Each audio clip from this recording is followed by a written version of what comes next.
Assalamualaikum warahmatullahi wabarakatuh. Perkenalkan, nama saya Muhammad, kelas 1A dari Universitas Megabab. Kali ini saya akan mempresentasikan materi dari mata kuliah pelayanan kebidanan dalam sistem pelayanan kebidanan dengan dosen pengampu Ibu Rismawati, SST MKes. Tema yang akan saya paparkan hari ini yaitu kesehatan masyarakat dalam kaitannya dengan pelayanan kebidanan. Subtema kesehatan pada kelompok masyarakat bawah. Latar belakang kesehatan masyarakat dalam kaitannya dengan pelayanan kebidanan adalah upaya pencegahan promosi kesehatan pada masa sebelum hamil, masa persalinan, masa nifas, masa menyusui, masa antara dua kehamilan, bayi baru lahir, bayi, anak balita, anak prasekolah, pelayanan kesehatan reproduksi perempuan, serta pelayanan keluarga berencana. Definisi kesehatan masyarakat adalah keadaan sehat baik secara fisik, mental, spiritual, maupun sosial yang memungkinkan setiap orang untuk hidup produktif secara sosial dan ekonomis. Pasal 1 butir 1 Undang-Undang Nomor 36 Tahun 2009 menurut Ikatan Dokter Amerika tahun 1948, kesehatan masyarakat adalah ilmu dan seni memelihara, melindungi, dan meningkatkan kesehatan masyarakat melalui usaha-usaha pengorganisasian masyarakat.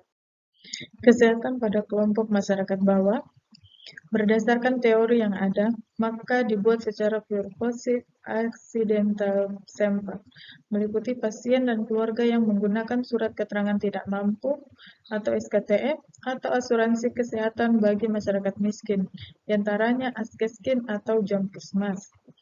Mereka sedang mendapatkan pelayanan di rumah sakit atau penduduk yang berada di luar rumah sakit dan individu atau keluarga yang menggunakan surat keterangan tidak mampu atau asuransi kesehatan bagi masyarakat miskin. Mereka pernah mendapatkan pelayanan di rumah sakit. Teori ini memperlihatkan bahwa pasien miskin di rumah sakit, pemerintah maupun rumah sakit swasta, umumnya memiliki tingkat kepuasan yang kurang memadai. Di antaranya, pada pelayanan administrasi yang dinilai rumit, berbelit, kurang informasi, petugas yang kurang ramah, tidak diberikan resep obat generik, dan pelayanan yang memakan waktu cukup lama.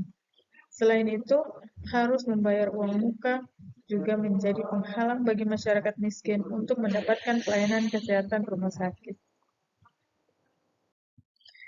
Pasien, terutama keluarga pasien, sering mengalami pengalaman yang tidak menyenangkan di rumah sakit pemerintah tersebut masing-masing 50%. Sedangkan untuk rumah sakit swasta, responden yang menyatakan tidak mempunyai pengalaman yang tidak menyenangkan 52,9% dan yang menyatakan pernah mempunyai pengalaman yang tidak menyenangkan 47,1%. Dari responden yang mempunyai pengalaman yang tidak menyenangkan di rumah sakit pemerintah, kontribusi sebesar didapat dari pengalaman yang dipersulit 27,3%, diperlakukan tidak adil atau dibedakan 21,8%, dan pengalaman penolakan 5,5%. Sedangkan di rumah sakit swasta, pengalaman tidak menyenangkan didapat karena diperlakukan tidak adil atau dibedakan 20%, dipersulit dan ditolak masing-masing 10%. Beberapa literatur menunjukkan bahwa masalah tersebut disebabkan oleh dua faktor, yaitu pertama adalah faktor internal yang datangnya dari individu itu sendiri, misalnya kurang partisipasi warga miskin dalam kegiatan pelayanan kesehatan. Yang kedua, faktor eksternal yang berasal dari luar individu, seperti letak geografis yang jauh, perlakuan diskriminatif, dan healthcare provider, dan prosedur administratif yang rumit. Faktor-faktor tersebut bukanlah penyebab utama yang substansial dan mendasar, melainkan hanya faktor sekunder saja. Masalah rendahnya akses masyarakat miskin pada pelayanan kesehatan disebabkan oleh faktor sistemik dan struktural, yaitu dominasi model kebijakan pemerintah yang teknokratis atau top-down dalam pembangunan kesehatan sehingga menafikan potensi-potensi lokal masyarakat. Masyarakat tidak diberi kesempatan untuk menyuarakan aspirasinya terkait untuk pelayanan kesehatan yang baik bagi mereka. Di sisi lain, masyarakat juga tidak dilibatkan dalam perumusan, pelaksanaan, pemantauan, dan evaluasi kebijakan kesehatan pemerintah. Akibatnya, pelaksanaan pembangunan kesehatan di tingkat bawah mengalami banyak kendala dan masalah yang tidak diprediksi, termasuk masalah rendahnya aksesibilitas masyarakat miskin pada pelayanan kesehatan. Dengan demikian, masyarakat miskin menjadi tidak berdaya mengakses pelayanan kesehatan dan mengalami ketergantungan. Elder dan Dovey tahun 2002 membuat sistem klasifikasi kesalahan dalam pelayanan kesehatan yang seharusnya dapat dicegah terkait dengan pelayanan primer dan kesalahan dalam proses, yaitu 1. Klasifikasi kesalahan pada pelayanan primer meliputi A. Terkait dengan diagnosis, yaitu salah mendiagnosis dan tertunda mendiagnosis.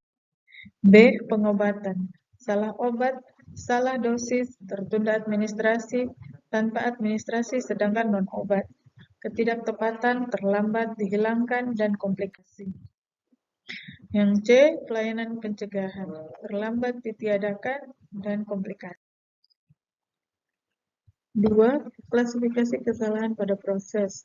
Yang pertama, faktor dokter, yaitu kesalahan penilaian klinis, kesalahan prosedur keterampilan.